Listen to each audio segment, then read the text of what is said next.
మీ personal interviews మరియు వ్యాపార ప్రకటనల కొరకు ఈ నెంబర్ని సంప్రదించండి. నమస్తే, వెల్కమ్ టు మనం టీవీ. నేను వలి. ప్రస్తుతం నాతో పాటు స్టూడియోలో ఉన్నారు ప్రముఖ రాజకీయ విశ్లేషకులు కొత్త రవీంద్రబాబు గారు. వారితో మాట్లాడదాం. రవీంద్రబాబు గారు నమస్కారం సార్. నమస్తే వలి. సార్ ఎలా ఉన్నారు? Fine, thank you. Sir, Jaganmohan Reddy గారు జనంలోకి రాబోతున్నారు. సంక్రాంతి తర్వాత నేను జనంలోకి వస్తా, పార్టీని మరింతగా బలోపేతం చేయాలి, ఇక ఈ ప్రభుత్వం గుండెల్లో నిద్రపోతా అని చెప్పి ఒక ప్రకటన చేశారు. ఎట్లా ఉండబోతుంది? జనం రిసీవ్ చేసుకుంటారు ఇప్పుడు జనంలోకి వస్తే? జగన్ రెడ్డి గారి ఈ నిర్ణయం ఏదైతే ఉందో ఆ నిర్ణయం ఇంతకు ముందు 11th నవంబర్న 11 జరిగిన అసెంబ్లీలో 11 మెంబర్స్తో ఈయన అటెండ్ అయి ఉండుంటే హర్షించి ఉండేవండి వాళ్ళం. ఆ గతం పోయింది. ఆయనకి ఇష్టం లేదు అసెంబ్లీలో అటెండ్ అవటానికి, అసెంబ్లీలో మాట్లాడటానికి. సరే, అది విమర్శన చాలా మంది చేశారు. ఆయన ఖండించుకోలేదు కూడా, కనీసం ఎందుకు వెళ్ళలేకపోతున్నాడు అసెంబ్లీకి అనేది కూడా ఆయన జస్టిఫై చేసుకోలేకపోయిన పరిస్థితి. అంటే ముఖం చాటేశాడు, తల దాచుకున్నాడు ఆయన ఆఫీసులో. ఈ మధ్యలో బెంగళూరు గెస్ట్ ఫ్యాకల్టీగా, అప్పుడప్పుడు విజయవాడ, తాడేపల్లి. సో ఇప్పుడు జనంలోకి ఆయన వెళ్ళినంత మాత్రాన ఆయనకి వచ్చే మైలేజ్ ఏ విధంగా ఉండబోతుందని ఆయన అనుకుంటున్నాడో మనకు అర్థం కావట్లా. ప్రజలంతా ఈ రోజున ఆయన అసెంబ్లీకి వెళ్లకుండా ఉండటం అనేది, ఇప్పుడు ఆయన ఎమ్మెల్యేగా ఎందుకు ఎన్నుకున్నారు? అసెంబ్లీకి వెళ్తాడని ఎన్నుకున్నారు. తాడేపల్లిలో కూర్చుంటాడని, ఇంట్లో ప్రెస్లో రికార్డెడ్ మెసేజెస్, రికార్డెడ్ మీట్ పెడతాడని జనం ఎన్నుకోలేదు. అసెంబ్లీలోకి వెళ్ళినప్పుడు ఎమ్మెల్యేగా ఎన్నుకోవటం వల్ల ప్రజలకు ఉపయోగం ఏంటి? ఆయన వల్ల ప్రజలకు ఉపయోగం ఏంటి? ఆయనకి ఎందుకు ఓటేశారు?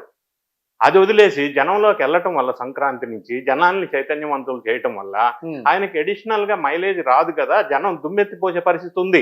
అది ఆయనకి జనంలోకి వెళ్ళిన తర్వాత తెలుస్తుంది.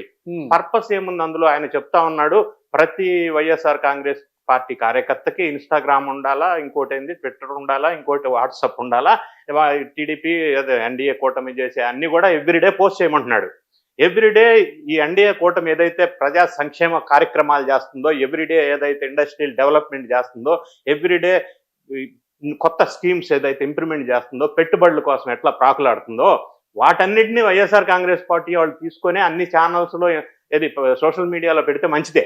ఆయన పెట్టమండి, ఏం పెట్టమంటున్నాడో మరి నాకైతే అర్థం కాల. సోషల్ మీడియాలో డైలీ పెట్టమంటే ఏం పెట్టాలా? ఒకటి. రెండోది, దీన్ని ఏమంటున్నారు, సోషల్ మీడియా యాక్టివిస్ట్స్ అంటున్నారు. పోస్టులు పెట్టి వరుసగా జైలుకు బాట పట్టారు. ఈయన ప్రజల బాట పట్టాడు. ఆయనకు సంబంధించిన నాయకులు గాని, ఆయనకు సంబంధించిన కార్యకర్తలు గాని జైలు బాట పట్టారు. సో వాళ్ళు ఈ బాట పడితే ఈయన ఈ బాట పడుతున్నాడు. ఏ బాట పట్టినా ప్రజల బాట పట్టాల మనం. ప్రజలు అనుకున్నది మా కోసం మనం ఎందుకు ఎన్నుకున్నారు ఎమ్మెల్యేగా, ఆ బాటలో మనం వెళ్ళాలా. ఈయన రివర్స్ గేర్ లో వెళ్తున్నాడు. సో ఈ సోషల్ యాక్టివిస్ట్ గా చెప్పబడుతున్నారు వాళ్ళు. నేను సోషల్ యాక్టివిస్ట్ కాదు, వాళ్ళు సోషల్ సైకోలు అంటాను. ఇప్పుడు కొత్త వితండవాదం మొదలు పెట్టాడు. పెడితే తప్పేంటంటాడు. పెడితే తప్పేంటంటే ఇంకా దానికి అది వితండవాదం కదా. ఇప్పుడు ఆర్టికల్ 19 కొంతమంది రిఫర్ చేస్తున్నారు. భావస్వేచ్ఛ స్వాతంత్రం అంటున్నారు. భావస్వేచ్ఛ స్వాతంత్రానికి ఈ సైకో విధంగా పోస్టులు పెట్టి జన మనోభావాలను హింసించిన దానికి ఒకదానికొకటి సంబంధం లేని అంశం. అసలు అట్లా అరెస్ట్ చేస్తే ముందు నన్ను అరెస్ట్ చేయండి అంటున్నాడు జగన్మోహన్ రెడ్డి. వస్తుంది, ఆయన వాటా కూడా వస్తుంది. ఇప్పుడు డైలీ కొంతమంది వాటా వస్తుంది కదా, ఆయనకు కూడా ఆయన ఈజ్ ఇన్ ద క్యూ, ఆయన నంబర్ కూడా వస్తుంది, ఆ టైం వస్తుంది. కాకపోతే ఏంటంటే ఎన్డీఏ కూటమి గతంలో ఏదైతే ఈయన చేశాడో అక్రమంగా ఎఫ్ఐఆర్ బుక్ చేయకుండా, ఏది కస్టోడియల్ టార్చర్స్ పెట్టి అక్రమంగా అరెస్టులు చేసి జైలుకు పంపించి తర్వాత ఎఫ్ఐఆర్లు బుక్ చేసి హింసించిన విధంగా ఇప్పుడు ఎన్డీఏ కూటమి చేయటం లేదు. అన్ఫార్చునేట్లీ ఆర్ ఫార్చునేట్లీ వీళ్ళు ఒక లా ఫ్రేమ్ వర్క్ లో ఒక కేసు బుక్ చేసుకొని వెళ్తున్నారు. సో ఈయన టర్మ్ ఏదైతే ఉందో ఇప్పుడు మీరు అన్నట్టుగా ఈయనకు కూడా ఈయన టోకెన్ నంబర్ వస్తుంది. సో ఇప్పుడు ప్రజల్లోకి వెళ్ళటం వల్ల ప్రజలు నిలదీసే అవకాశం ఉంది. నిన్ను పులివెందుల అసెంబ్లీకి ఎన్నుకున్నందుకు అసెంబ్లీకి వెళ్ళకపోవడం వల్ల, ఎమ్మెల్యేగా ఎన్నుకోవడం వల్ల పర్పస్ ఏంటి? రెండోది, ఎమ్మెల్యేగా అసెంబ్లీకి వెళ్ళినప్పుడు దానికి సంబంధించిన జీతపత్యాలు కూడా ఈయన తీసుకోకూడదు, ఎలిజిబిలిటీ లేదు. మూడోది, రాజ్యాంగం ప్రకారం, చట్టం ప్రకారం కంటిన్యూ అసలు అసెంబ్లీ బాయ్కట్ చేస్తే ఈయన ఎమ్మెల్యే ఎందుకు అక్కడ? అవసరం లేదు కదా, ఎమ్మెల్యేగా ఉండడు కదా. అసలు అనర్హత వేటు వేయాల్సి వస్తుంది. ఆ స్టోరీ కూడా దగ్గరకు వస్తుంది. ఇన్ని అంశాలు రేపు ప్రజలు లేవనెత్తితే ఈయన పరిస్థితి ఏంటి? ఈయన సార్ ఇప్పుడు ప్రజలు ఎట్లా చూస్తారు? ఇప్పుడు ఈయన జగన్మోహన్ రెడ్డి గారు ఏం చెప్తున్నారు, నేను అసెంబ్లీకి వెళ్ళినంత మాత్రాన నాకు అసలు మైక్ ఎవరు, మాట్లాడేది అవకాశమే కల్పించరు, అసలు 2 నిమిషాల కంటే కూడా తక్కువ ఇస్తారు, అలాంటప్పుడు నేను వెళ్ళి ఉపయోగం ఉంది, అసెంబ్లీలో క్వశ్చన్ చేసేది నేను బయట ప్రెస్ మీట్ లో క్వశ్చన్ చేస్తా అని చెప్పేసి అంటారు. బయట ప్రెస్ మీట్ లో ఆయన క్వశ్చన్ చేయొచ్చు, మీరు క్వశ్చన్ చేయొచ్చు. ఎమ్మెల్యేగా ఆయన బాధ్యత ఏంది? ప్రజలు ఎమ్మెల్యేగా ఎందుకు ఎన్నుకున్నారు ఆయన్ని?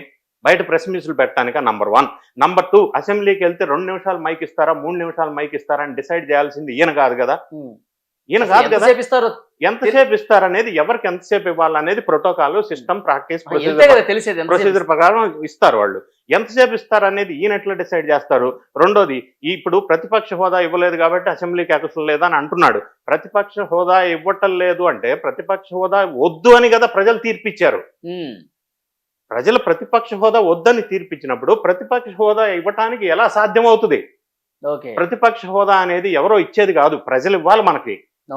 10% ఓటింగ్ ఎమ్మెల్యేలు ఉండాలా, అది ఇవ్వలేదు ప్రజలు. ప్రతిపక్ష హోదా అడగటంలో మీనింగ్ లెస్ అది. రెండోది, ప్రతిపక్ష హోదా ఇవ్వకపోయినా గతంలో చంద్రబాబు నాయుడు గారు ప్రతిపక్ష హోదాలో ఉండి అసెంబ్లీకి అటెండ్ అయ్యారు కదా గతంలో. ఇంకా నాకు గుర్తుండి లాంగ్ బ్యాక్ యునైటెడ్ ఆంధ్రప్రదేశ్ ఉన్నప్పుడు పి జనార్దన్ రెడ్డి గారు, అప్పట్లో ఆ పార్టీకి ప్రతిపక్ష హోదా కూడా రాలా ఎమ్మెల్యేలు, ఆయన ఒంటరిగానే అసెంబ్లీ వెళ్ళి వీరోచితంగా పోరాడిన సందర్భం, పార్టీ కోసం, ప్రజల కోసం. అప్పుడు కాంగ్రెస్ 26 సీట్స్ వచ్చినట్టు. ప్రతిపక్ష హోదా కూడా లేని సందర్భంలో చాలా మంది వెళ్ళి ప్రతిపక్ష హోదా లేకపోయినా అసెంబ్లీలో ప్రజల సమస్యను ప్రస్తావించవలసిన నైతిక బాధ్యత ఎమ్మెల్యేగా ఉంటది. దానికి ప్రతిపక్ష నేతకి సంబంధం ఏంటనేది నా ప్రైమరీ క్వశ్చన్. సో ఆయన అది అర్థం చేసుకోకుండా ఇప్పుడు ఆయన జనంలోకి తిరిగినంత మాత్రాన, రోడ్ల మీదకి వచ్చేసి నేను మీకోసం ఉన్నానని చెప్పినంత మాత్రాన ప్రజలు ఎంతవరకు యాక్సెప్ట్ చేస్తారు? ఎందుకంటే 5 సంవత్సరాలు ఆయన ముఖ్యమంత్రిగా ఉన్నప్పుడు ప్యాలెస్ లో మాత్రమే కూర్చొని జనంలోకి రాకుండా పరదలు కట్టుకుని తిరిగిన వ్యక్తి ఇప్పుడు ప్రజల మధ్యలోకి వస్తే గనక ఎంతవరకు రిసీవ్ చేసుకుంటారు? రిసీవ్ అంటే ఇప్పుడు ప్రజల్లో నాబొట్టాడు ఒకడు ఉన్నాడు అనుకో, నేను అడుగుతాను, అన్నా నువ్వు పరిపాలించిన కాలంలో పర్ క్యాపిటల్ ఇన్కమ్ గ్రోత్ 9.5% ఉంది. ఈయన కంటే ముందు చంద్రబాబు నాయుడు గారు ముఖ్యమంత్రిగా పరిపాలించిన 2019 కాలంలో పర్ క్యాపిటల్ ఇన్కమ్ గ్రోత్ 13.5% ఉంది. మరి జగన్ రెడ్డి గారు పరిపాలించిన కాలంలో 9.5% కి పర్ క్యాపిటల్ ఇన్కమ్ ఎందుకు తగ్గింది అని నేను ప్రశ్నిస్తా. లేదా ఇంకోటి నీబొట్టోడు తెలివిగల్లాడు ఉంటాడు, ఇండస్ట్రియల్ గ్రోత్ గతంలో 2014-19లో చంద్రబాబు నాయుడు గారు పరిపాలించినప్పుడు ఇండస్ట్రియల్ గ్రోత్ 16.5% ఉండింది. జగన్ రెడ్డి గారు వచ్చిన తర్వాత ఆయన 5 years లో ఇండస్ట్రియల్ గ్రోత్ 10% వచ్చింది. అంటే ఈ గ్రోత్ పర్సెంటేజ్ తగ్గుతుంది. ఎందుకు తగ్గుతుందంటే ఏదైనా ఇండస్ట్రియల్ గ్రోత్ కానీ పర్ క్యాపిటల్ ఇన్కమ్ కానీ పెరగాలంటే పర్ క్యాపిటల్ ఎలక్ట్రిసిటీ కన్జంప్షన్ పెరగాల. దాని per capital electrical city consumption ఎప్పుడైతే పెరుగుతుందో దాని ఇండికేషన్ ఏంటంటే రాష్ట్రం అభివృద్ధి చెందుతుంది అని అర్థం. గతంలో పర్ క్యాపిటల్ పవర్ కన్జంప్షన్ 9% ఉంటే చంద్రబాబు నాయుడు గారు పరిపాలించిన కాలంలో, జగన్ రెడ్డి గారు పరిపాలించిన కాలంలో 2%కి వచ్చింది. అంటే ఇట్లా పర్ క్యాపిటల్ పవర్ కన్జంప్షన్ తగ్గుతుందంటే గ్రోత్ స్టేట్ డ్రాప్ అయిపోతుంది అని అర్థం. ఈ స్టాటిస్టికల్ డేటా అందరికీ తెలిసిపోయింది. ఇప్పుడు ఇవాళ మొన్న ప్రెస్ మీట్ లో సార్ జగన్మోహన్ రెడ్డి గారు సంపదను నేను సృష్టించాను, సంపదను ఆదా చేశాను, చంద్రబాబు నాయుడు గారు ఆవిరి చేశాడని చెప్పి మాట్లాడారు. సంపద, మీరు చెప్పిన స్టేట్మెంట్ పొలిటికల్ స్టేట్మెంట్. నేను ఏ పొలిటికల్ పార్టీకి సంబంధించిన వ్యక్తిని కాదు. ప్రజల్లోకి వస్తే కొంత చదువుకున్న వాళ్ళు, నాలెడ్జ్ ఉన్నాడు. ఈ మధ్య సోషియో ఎకనామిక్ సర్వే రిలీజ్ అయింది ఆంధ్రప్రదేశ్. అందులో డేటా అందరు చదువుకుంటారు. చదువుకున్న వాళ్ళు క్వశ్చన్ అయ్యొచ్చు, పర్ క్యాపిటల్ ఏమన్నారైనా సంపద సృష్టిస్తా అన్నారు. సంపద సృష్టించి ఉంటే గతంలో చంద్రబాబు నాయుడు గారు 2014-19లో పరిపాలించినప్పుడు పర్ క్యాపిటల్ డెట్ అంటారు, అంటే తలసరి అప్పు 74,199 రూపీస్. ఆ తర్వాత జగన్ రెడ్డి గారు వచ్చి పరిపాలించారు 5 సంవత్సరాలు. End of 2014 March financial year కి పర్ క్యాపిటల్ డెట్ ఎంత ఉందంటే 1,44,366 రూపీస్. ఇక 74 ఎక్కడ, 114 ఎక్కడ? తలసరి అప్పు. అదే ప్రతి హెడ్ మీద అంత అప్పు పడింది. సో నేను సంపద సృష్టించాను అని పొలిటికల్ స్టేట్మెంట్ ఇస్తే నడవదన్నయ్య. ఎక్కడ సృష్టించావు నువ్వు? నాకు ప్రజలకి స్టాటిస్టికల్ డేటా కనిపిస్తుంది ముందు, ప్రజల ముందు. సో ఇవన్నీ అడిగితే క్వశ్చన్ ఏం సమాధానం చెప్తారో జగన్ అన్న, మరి ఆయనకే చక్కటి చిరునవ్వులతో సమాధానం చెప్పాల్సిన అవసరం ఉంటది. ఇంత తెలిసిన ప్రజలు అంత ఎడ్యుకేటెడ్ అవుతున్నారు, ఇవాళ రేపు అన్ని తెలుసుకుంటున్నారు. ఇంత ముందులాగా స్టేట్మెంట్స్ ఇస్తే కుదరదు కదా. ఏమి సంపద సృష్టించినట్టు లెక్క? అదానీ గారికి దోచిపెట్టితే సంపద సృష్టించినట్ట. గంగవరం పోర్ట్ అనే ఒక పోర్టుని గవర్నమెంట్ షేర్ 10% ఉంది గంగవరం పోర్ట్లో. ఆ రోజుల్లో 2021లో గంగవరం పోర్టుని అదానికి అప్పచెప్పారు.